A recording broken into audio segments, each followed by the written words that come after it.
तो युद्ध विराम भी हो गया, बातचीत भी हो गई, पाकिस्तान का नेता बनने का नाटक भी हो गया और स्ट्रेट ऑफ हॉर्मुज पर एक की जगह 2 नाकाबंदी भी हो गई। इस सीज फायर और इस्लामाबाद टॉक्स से खुश होना है या दुखी, जियोपॉलिटिक्स के जानकार अपनी अपनी राय दे सकते हैं, लेकिन जो बात साफ सीधी समझ में आ रही वो ये कि स्ट्रेट ऑफ हॉर्मुज से तेल ले जाने में दुनिया का तेल निकलने वाला है।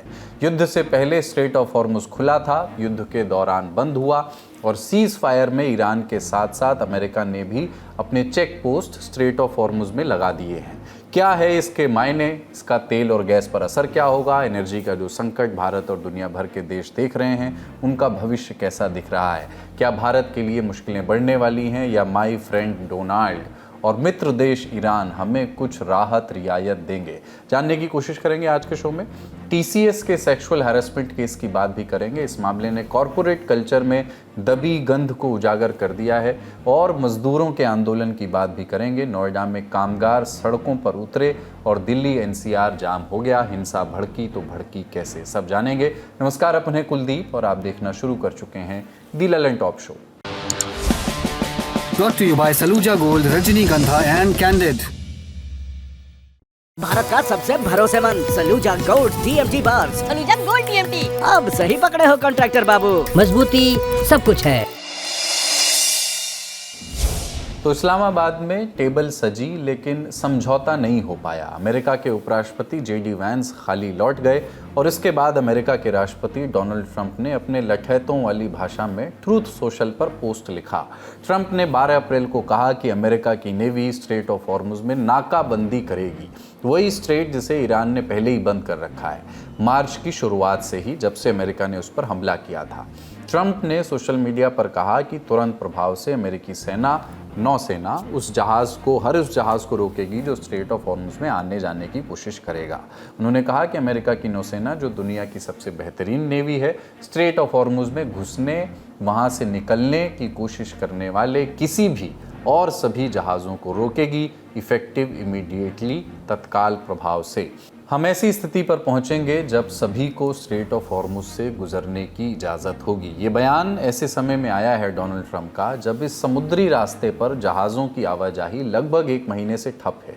वो रास्ता जहां से दुनिया का 20% तेल गुजरता है, ईरान इस इलाके में जहाज़ों पर हमले कर रहा है। ईरान ने इस रास्ते पर अपना कंट्रोल बनाने के लिए ये धमकी भी दी है कि पानी में बारूदी माइंस बिछाई गई हैं। अब अमेरिका का कहना है कि वो स्ट्रेट ऑफ हॉर्मुज को अपनी ओर से भी ब्लॉक करेगा। ट्रंप के बयान के बाद अमेरिकी सेना का भी बयान आया। यूएस सेंट्रल कमांड ने कहा कि अमेरिका की नाकाबंदी, जो सोमवार को सुबह 10 बजे ईस्टर्न टाइम से शुरू होगी, भारत में उस समय शाम के 7:30 बज रहे होंगे, यानी जब हम ये शो शूट कर रहे हैं उससे थोड़ा देर पहले अमेरिका का ब्लॉकेड भी शुरू हो जाएगा। सेंटकॉम ने कहा कि ईरानी बंदरगाहों और तटीय इलाकों में आने या जाने वाले सभी देशों के जहाज़ों को रोका जाएगा। इसमें अरब की खाड़ी और ओमान की खाड़ी के सभी ईरानी बंदरगाह शामिल होंगे। लेकिन अमेरिका की ओर से आए अब तक के बयान अपने आप में विरोधाभासी हैं। जब तक हम शो शूट कर रहे हैं तब तक अमेरिका की ओर से इस बात पर स्पष्टता नहीं आई है, क्लैरिटी नहीं आई है कि किस देश का जहाज़ अमेरिकी नेवी रोकेगी, किसे जाने देगी। अब तक हमने आपको 2 बयान सुनाए, एक ट्रंप का और एक सेंटकॉम का जो अमेरिकी सेना का है। ट्रंप कह रहे हैं कि सबको रोकेंगे, सेंटकॉम कह रहा है कि जो ईरान के पोर्ट जा रहे हैं या ईरान के पोर्ट से सामान लेकर के आ रहे हैं उनको रोकेंगे। अब आप ट्रंप का एक और बयान देखिए। ट्रंप ने ही उसमें लिखा था कि अमेरिकी सेना सिर्फ उन देशों के शिप्स को रोकेगी जो ईरान को टोल देते हैं। जो भी कोई गैर कानूनी टोल चुकाएगा उसे समुद्र में सुरक्षित रास्ता नहीं मिलेगा, ये कहा था। इस तीसरे बयान ने कन्फ्यूज़न और बढ़ाया है, लेकिन अमेरिका की इस चाल से एक बात तो क्लियर है, ईरान के ऑयल ट्रेड के लिए मुश्किलें खड़ी हो सकती हैं। जो ईरानी जहाज़ अब तक युद्ध के दौरान भी स्ट्रेट ऑफ हॉर्मुज से आ जा रहे थे, अब ऐसा नहीं कर पाएंगे। एक बात पर और गौर करिएगा, ये अब तक अमेरिका के रुख के बिल्कुल उलट है। अमेरिका ईरान पर हमले कर रहा था, लेकिन अमेरिका ने ईरानी तेल की सप्लाई नहीं रोकी थी। पिछले महीने यूएस के ट्रेजरी सेक्रेटरी स्कॉट बेसेंट ने कहा था कि अमेरिका ईरानी तेल टैंकरों को समुद्र से गुजरने की अनुमति दे रहा है ताकि ग्लोबल सप्लाई बनी रहे। अमेरिका ने ईरानी तेल पर लगी पाबंदियों को भी अस्थायी रूप से हटा दिया था। मौके का फायदा उठाकर भारत ने भी ईरान से तेल के 2 टैंकर खरीद डाले। न्यूयॉर्क टाइम्स ने अपनी रिपोर्ट में लिखा कि कुछ आर्थिक विशेषज्ञों ने अमेरिका से कहा है कि वो ईरानी तेल के प्रवाह को रोक दे ताकि स्ट्रेट पर ईरान का कंट्रोल खत्म किया जा सके। ब्रूकिंग्स इंस्टीट्यूशन के सीनियर फेलो हैं रॉबिन जे ब्रूक्स। उन्होंने कहा कि ईरान की अर्थव्यवस्था तेल निर्यात पर निर्भर है, इसलिए जब उसकी अपनी अर्थव्यवस्था पर असर पड़ेगा तो वो जहाज़ों पर हमले नहीं कर सकेगा। अमेरिका की ये रणनीति ईरान के बिजनेस मॉडल को ख़त्म कर देगी। हालांकि ईरान ने भी अब तक अपने पत्ते नहीं खोले हैं, अलबत्ता ईरान अब भी ट्रंप को चढ़ाने वाले मोड में ही नजर आ रहा है। जेडी वैंस के साथ बातचीत करने इस्लामाबाद गए ईरानी संसद के स्पीकर मोहम्मद बागेर गालिबफ ने लिखा कि अभी के पेट्रोल के दामों का आनंद लो, इस तथाकथित नाकाबंदी के बाद जल्द ही तुम्हें $4-5 प्रति गैलन पेट्रोल भी सस्ता लगने लगेगा। गालिबफ के कॉन्फिडेंस की वजह भी है। आमतौर पर हर दिन लगभग 138 जहाज़ स्ट्रेट ऑफ हॉर्मुज से गुजरते थे, लेकिन S&P ग्लोबल मार्केट इंटेलिजेंस के डेटा के मुताबिक मार्च में पूरे महीने में 150 से कुछ ज़्यादा ही शिप्स इस रास्ते से गुजरे। जो जहाज़ गुजरे उन्होंने ईरान के साथ तालमेल बैठाया और ऐसी भी संभावना है कि उन्होंने रास्ता पार करने के लिए टोल दिया हो, जैसा कुछ इंटरनेशनल मीडिया रिपोर्ट्स दावा करती हैं। लेकिन फिर भी नेताओं के कॉन्फिडेंस और ज़मीनी हकीकत में कभी कभी अंतर होता है। ईरान के लिए उसका निर्यात रुकना किसी भी सूरत में अच्छी खबर नहीं हो सकती। उसकी इकॉनमी का बड़ा हिस्सा वहीं से आता है।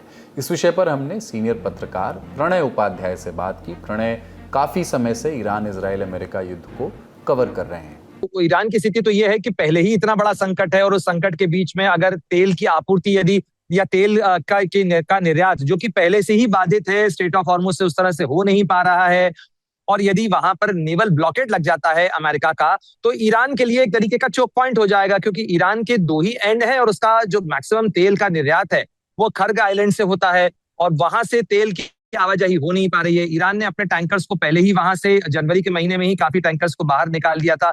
लेकिन ईरान के तेल का जो सबसे बड़ा खरीदार है वो है चीन, और चीन इसके अंदर क्या भूमिका निभाता है ये भी देखने वाली बात होगी। अमेरिकी राष्ट्रपति डोनाल्ड ट्रंप को चीन जाना था, ये भी खबरें आई थी कि चीन ने एक भूमिका निभाई है कि इस्लामाबाद में जो बातचीत हो रही है उस बातचीत के अंदर कुछ सकारात्मक पहलू और नजरिया निकल सके। ईरान के साथ भी वो लगातार संपर्क में, लेकिन अभी तक कुछ तस्वीर साफ नहीं है। लेकिन निश्चित रूप से ये ईरान की आर्थिक मुश्किलें बढ़ाएगा ही सही। देखिए, बयानों के अंदर बहुत बड़ी बातें कही जा सकती हैं, लेकिन जमीनी हकीकत यह है कि ईरान की भी मुश्किलें बहुत लंबे समय से मौजूद हैं। ईरान पर आर्थिक प्रतिबंध बहुत लंबे समय से चले आ रहे हैं। ईरान के अंदर आपको याद होगा जनवरी के महीने में जो विरोध प्रदर्शन हुए थे वो मूलतः तो लोगों की महंगाई के कारण हुई परेशानियों के कारण ही शुरू हुए थे। उसमें बाद में राजनीतिक रंगत बढ़ गई उसकी, लेकिन वो लोगों की जो समस्या है वो और ज्यादा कॉम्प्लिकेट होगी, वो और ज्यादा कंपाउंड होगी और ईरान के लिए परेशानी और बढ़ेगी यदि उसका निर्यात प्रभावित होता है। क्योंकि ऐसा तो नहीं है कि केवल तेल के ही टैंकर वहां से निकलना मुश्किल होंगे। जब अगर प्रभावित ही हो रहा है, नेवल ब्लॉकेड ही लग रहा है, तो फिर अमेरिकी नौसेना जो है वो घेराबंदी डालकर ये तय करेगी कि कौन सा जहाज आएगा और कौन सा नहीं आएगा। उसमें हो सकता है कि दवाओं का जहाज भी हो सकता है कि राशन का जहाज भी हो सकता है कि उसके अंदर कपड़ों से लदा हुआ जहाज भी हो और तेल से लदा हुआ जहाज भी हो। समुद्र में ट्रैफिक रुकने से तेल की कीमतों में उछाल आया। अब अमेरिका कह रहा है कि वो भी हॉर्मुज में रास्ता रोकेगा। अमेरिका ने अपनी चाल चल दी है, अब ईरान का नंबर है। क्या ईरान अमेरिका की नेवी से लड़ने जाएगा? पहला सवाल तो यही है। दूसरी बात कि अगर ऐसा नहीं किया तो वो खाड़ी देशों की रिफाइनरीज को एक बार फिर टारगेट कर सकता है, या अगर ईरान कुछ नहीं करता है लेकिन स्ट्रेट ऑफ हॉर्मुज भी नहीं खुलता है तो भी दुनिया भर के देशों के लिए एक बड़ा संकट खड़ा हो सकता है, क्योंकि तेल की सप्लाई ठप हो जाएगी। ईरान से जो तेल बेचा जा रहा था वो भी अमेरिका बंद कर रहा है, तो तेल का संकट तो साफ नज़र आ रहा है। अब सवाल ये है कि भारत के लिए क्या रास्ता है। अब तक 2-3 बातें सामने आई हैं। पहली बात तो ये कि जो ईरान की तरफ है उसको अमेरिका रोकेगा और जो अमेरिका की तरफ है उसे ईरान रोकेगा। ईरान पर अमेरिका इजराइल के हमले के बाद से ही भारत की विदेश नीति पर विपक्ष समेत कुछ लोगों ने सवाल उठाए थे। हमने ईरान के पूर्व supreme leader Ali Hosseini Khamenei की मौत पर कोई तुरंत प्रतिक्रिया भी नहीं दी थी। कुछ दिन बाद विदेश सचिव ने ईरानी एम्बेसी में जाकर औपचारिक शोक जताया था। ऐसे में भारत पर उस समय सवाल भी उठे थे। हालांकि 40 दिन के इस युद्ध में भारत ने इजराइल या अमेरिका की तरफदारी भी नहीं की है। प्रधानमंत्री नरेंद्र मोदी भले ही युद्ध शुरू होने से 3 दिन पहले इजराइल में थे, लेकिन भारत ने किसी भी देश की साइड नहीं ली और ये बात फिलहाल प्लस पॉइंट दिखाई दे रही है, क्योंकि हम किसी के पक्ष या किसी के विरोध में नहीं खड़े हैं। जंग के दौरान हमने साफ कहा कि हम शांति के पक्ष में हैं।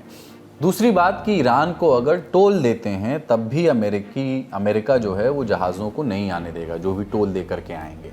भारत के लिए ये समस्या नहीं है। ईरान ने जब कहा था कि वो अपने मित्र देशों, जिनमें भारत भी शामिल है, उनके शिप्स को स्ट्रेट ऑफ हॉर्मुज से गुजरने देगा, तब भी ऐसे सवाल उठे थे कि क्या भारत ईरान को टोल दे करके अपने शिप्स वहाँ से गुजार रहा है। तब भारत में ईरान के एम्बेसी ने भी ये स्पष्ट किया था कि ईरान ने भारत से कोई टोल नहीं मांगा। इसके अलावा भारत का विदेश मंत्रालय भी ये साफ कह चुका है कि भारत से ईरान के टोल को लेकर के, ट्रांजिट फीस को लेकर के कोई बात नहीं हुई है। विदेश मंत्रालय के प्रवक्ता रणधीर जायसवाल ने इस सवाल को वीकली प्रेस कॉन्फ्रेंस में एड्रेस किया था। लेकिन क्या इतने भर से भारत की समस्या सुलझ जाएगी? सीधा जवाब है इसका नहीं। जब दुनिया की तेल गैस सप्लाई पर असर पड़ रहा है तो भारत पर भी पड़ेगा ही। जब तक स्ट्रेट ऑफ हॉर्मुज पूरी तरह नहीं खुलेगा, भारत की मुश्किलें भी कम नहीं होंगी। हम एक्सपर्ट से भी इस विषय पर हमने बात की, सुनिए उन्होंने क्या कहा। दिक्कत उन तमाम देशों की है जिनका तेल स्ट्रेट ऑफ हॉर्मुज से आता है, क्योंकि झगड़ा अमेरिका और ईरान के बीच का है। लेकिन स्ट्रेट ऑफ हॉर्मुज यानी वो रास्ता जहां से दुनिया का 20% तेल आता था, भारत की भी गैस आपूर्ति और तेल आपूर्ति का एक बड़ा हिस्सा वहां से आता था। इनफैक्ट कतर से जितनी गैस आती है उसी रास्ते से आती है, और वो रास्ता बाधित हो गया है। अब चाहे अमेरिका ब्लॉकेड लगाए या ईरान नया चुंगी नाका लगाए या ईरान उसे बंद करे, इस रास्ता कशी के अंदर सबसे बड़ा खतरा यह है कि जो रास्ता 40 दिन से बंद है वो अभी और दिनों तक बंद रह सकता है, क्योंकि ये झगड़ा जितना बढ़ेगा स्ट्रेट ऑफ हॉर्मुज खुलने की बजाय फिलहाल बंद ही होता नजर आएगा या बंद रहता ही नजर आएगा। भारत के नजरिए से सोचे तो भारत के जहाजों को भी यदि करीब करीब $20 लाख प्रति जहाज देना पड़ेगा, क्योंकि यही कहा जा रहा है कि ईरान लेना चाहता है, लेवी लगाना चाहता है, टोल वसूलना चाहता है। में यदि कहें तो करीब करीब 18.6 करोड़ रुपया, यानी 18.5 करोड़ रुपए से ज्यादा की रकम होती है। आखिर ये जो जहाजों से वसूली की जाएगी, ये पैसा आखिर कौन चुकाएगा? इसका जो भार है वो तो आपकी हमारी जेब पर ही आएगा, आम आदमी की जेब पर ही आएगा, चाहे वो तेल और गैस वहां से आ रहा हो या कार्गो शिप में कोई और सामान आया जा रहा हो। तो ये एक ऐसी व्यवस्था है जिसको लेकर लोगों की चिंताएं हैं और स्वाभाविक रूप से लोगों के सवाल भी हैं उस चीज को लेकर। अब राष्ट्रपति डोनाल्ड ट्रंप इस स्ट्रेट ऑफ हॉर्मुज को खुलवाने की बात तो करते हैं, वो ये कहते हैं कि ईरान जो वसूली की बात कर रहा है वो गलत है, वो नहीं होना चाहिए। स्वाभाविक रूप से उस तर्क में एक दम तो है, क्योंकि 28 फरवरी 2026 के पहले तो स्ट्रेट ऑफ हॉर्मुज खुला ही था। इसमें एक महत्वपूर्ण पहलू ये भी है कि अगर ये परंपरा अगर आप देखें तो ये परंपरा खराब है, क्योंकि कल को किसी के भी बीच में झगड़ा हुआ, मान लीजिए कि स्ट्रेट ऑफ जिब्राल्टर के अंदर झगड़ा हो गया और किसी ने भी वो स्ट्रेट ऑफ जिब्राल्टर को यदि बंद कर दिया, या कल को मलेशिया और सिंगापुर के बीच में झगड़ा हो गया और मलक्का स्ट्रेट को बंद कर दिया किसी ने, तो ये दुनिया की जो चोक पॉइंट्स हैं, या यमन के अंदर तो हूती कह ही रहे हैं कि हम बाबल मंदेब को बंद कर देंगे अगर इस तरीके से हमले जारी रहे तो ये एक नया पैटर्न जो है वो यहाँ पर नजर आ रहा है, जो दुनिया की चिंता बढ़ाता है। क्योंकि तो फिलहाल जो स्थिति खाड़ी में बन रही है वो भारत के लिए भी कोई अच्छी खबर नहीं है। ईरान और अमेरिका से जुड़ी बाकी जानकारी के लिए, इस खबर पर और बेहतर विस्तृत जानकारी के लिए आप हमारा डेली इंटरनेशनल बुलेटिन दुनियादारी जरूर देखिएगा। टैलेंट टॉप शो में अब अगली खबर की ओर बढ़ते हैं।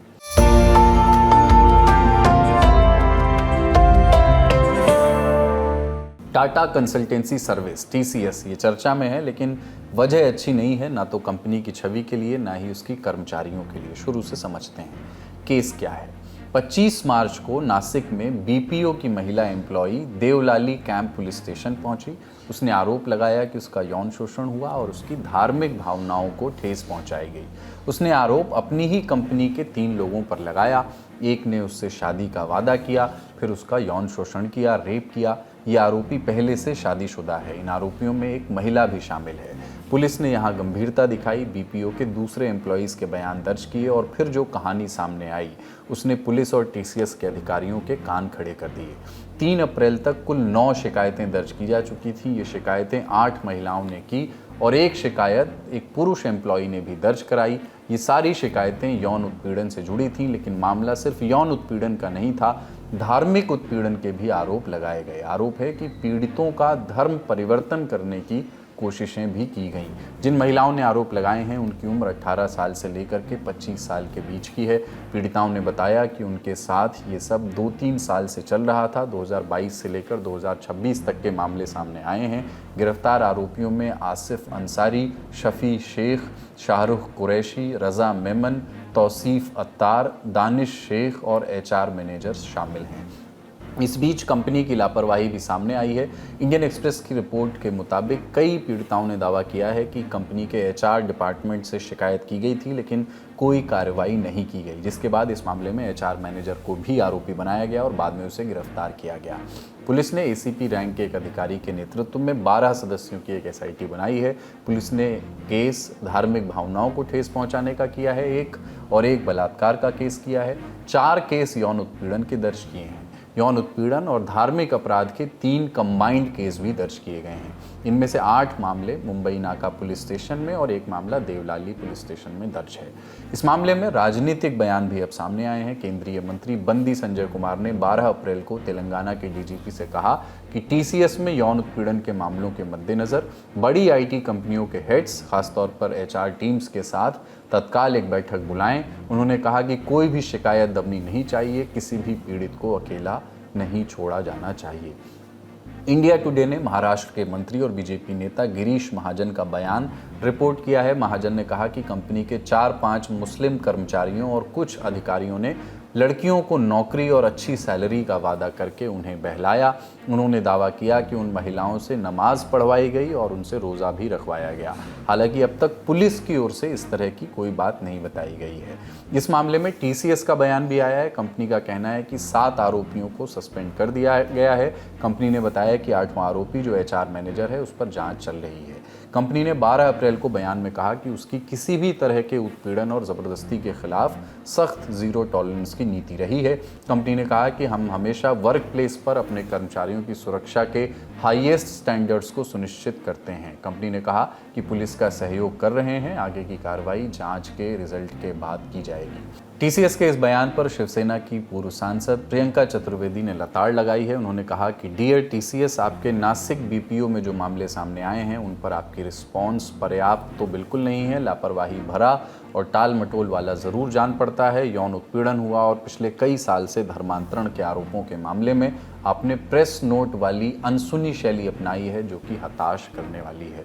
इस मामले में जो भी अपडेट आएंगे हम आप तक पहुंचाते रहेंगे। अब बारी है सुर्खियों की। Candid dusting powder, 4 skin problems का एक expert solution. Candid dusting powder, हटा खुजली, लगा कैंडिड। हाईवे पर लगा है लंबा जाम, सड़कों पर नारेबाजी हो रही है और प्रोटेस्ट हो रहे हैं और देखते ही देखते ये तोड़फोड़, पत्थरबाजी और आगजनी में बदल गई। कार में आग लगा दी गई। पुलिस प्रशासन स्थिति कंट्रोल करने के लिए लाठीचार्ज करता है। ये नज़ारा दिल्ली से सटे नोएडा का है। नोएडा हो या ग्रेटर नोएडा या फरीदाबाद, दिल्ली एनसीआर के इन इलाकों में दिन भर आज प्रोटेस्ट हुए। विरोध करने वाले ज़्यादातर लोग दिल्ली एनसीआर की फैक्ट्रियों, कंपनियों में काम करते हैं। बढ़ती हुई महंगाई के चलते अपनी तनख्वाह बढ़ाने की डिमांड कर रहे हैं। उनका कहना है कि कम से कम इतना पैसा तो मिले जिससे बढ़ती महंगाई में घर चल सके। ये कामगार चाहते हैं कि उनकी न्यूनतम मजदूरी बढ़ाई जाए। अपनी मांग मनवाने के लिए कामगार सड़कों पर उतर आए। लेकिन आगे बढ़ने से पहले इस प्रोटेस्ट का बेस समझ लेते हैं।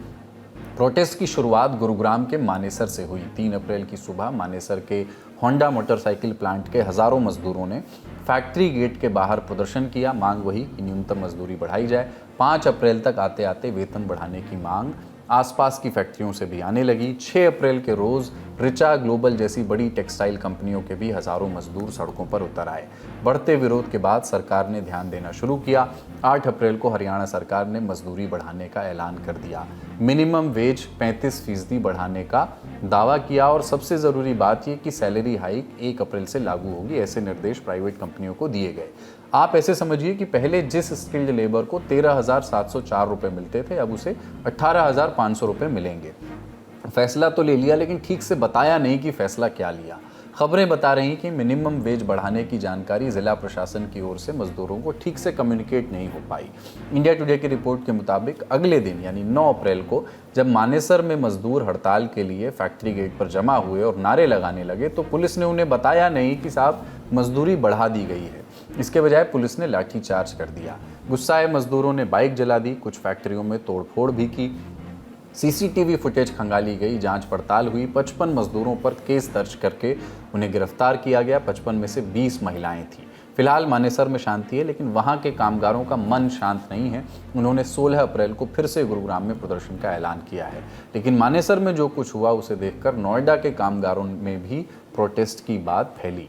13 अप्रैल की सुबह वेतन बढ़ाने की मांग को लेकर के बड़ी संख्या में कर्मचारी सड़कों पर उतर आए। प्रोटेस्टर्स की पुलिस से भिड़ंत हुई।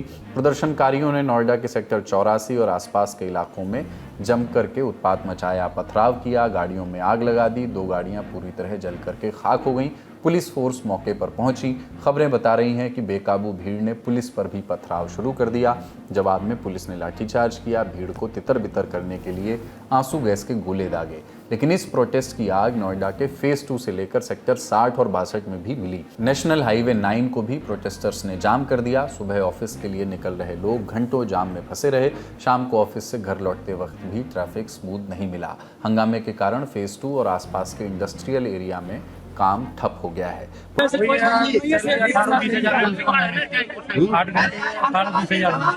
8 घंटे की सैलरी बढ़ी। हमारी सैलरी बढ़ जाए, ओवर टाइम हमें नहीं चाहिए। दबा दिया जाता हमारी मांग ऊपर तक नहीं जा रही है। पुलिस प्रशासन लगातार गश्त कर रही है। स्थिति कंट्रोल में करने का पूरा प्रयास जारी है। प्रोटेस्ट करने आए सभी कामगार थे या असामाजिक तत्व भी उनमें शामिल थे। पुलिस इस बात का पता लगाने की कोशिश कर रही है। उत्तर प्रदेश के मुख्यमंत्री योगी आदित्यनाथ ने घटना का संज्ञान लिया। उनका बयान आया, लोगों से शांति और सद्भाव की अपील की, उपद्रवियों को भी चेतावनी दी। प्रधानमंत्री मोदी जी के नेतृत्व में, उनके मार्गदर्शन में सुरक्षा का, सुशासन का, सेवा का, इंडस्ट्रियलाइजेशन का एक मॉडल खड़ी कर रही है। बेटी और व्यापारी की सुरक्षा सुनिश्चित कर रही है। नौजवान के लिए नौकरी और रोजगार की गारंटी दे रही है। अन्नदाता किसान के चेहरे पर खुशहाली लाने का काम कर रही है। तब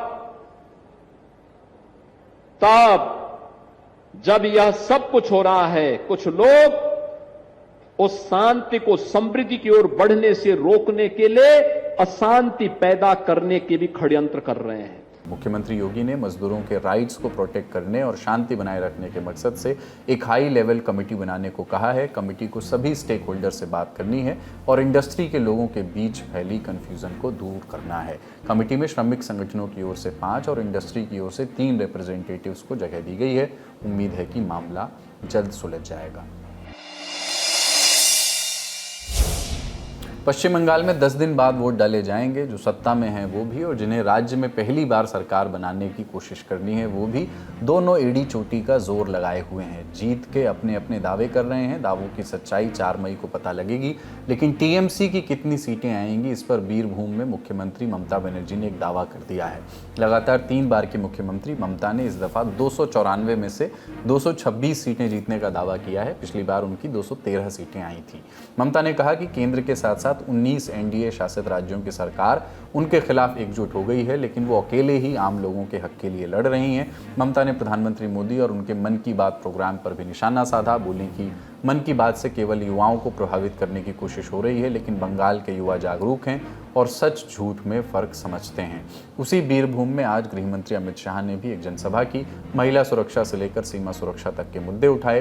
बीजेपी सरकार बनने पर अवैध घुसपैठियों को बाहर करने का फिर से दावा किया। टीएमसी सरकार पर भ्रष्टाचार के आरोप लगाए। बताया कि इन घोटालों से पश्चिम बंगाल की जनता के 5000 करोड़ रुपए गायब हो गए, ऐसा आरोप लगाया। टीएमसी पर बीएसएफ की फेंसिंग के लिए जमीन न देने का भी आरोप अमित शाह ने लगाया।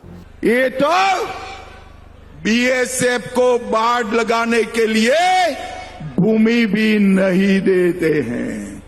हमने तय किया है कि भाजपा सरकार बनते ही 45 दिन में पूरी बंगाल की सीमा पर बाढ़ लगाने के लिए भूमि दे दी जाएगी। और मेरी बात याद रखना, भारतीय जनता पार्टी का वादा है कि न केवल बंगाल, देश भर से चुन कर घुसपैठिए को देश के बाहर निकालने का काम हम करेंगे। आज का ललन टॉप शो यहीं तक। अपना और अपनों का ख्याल रखिए, मस्त रहिए, स्वस्थ रहिए।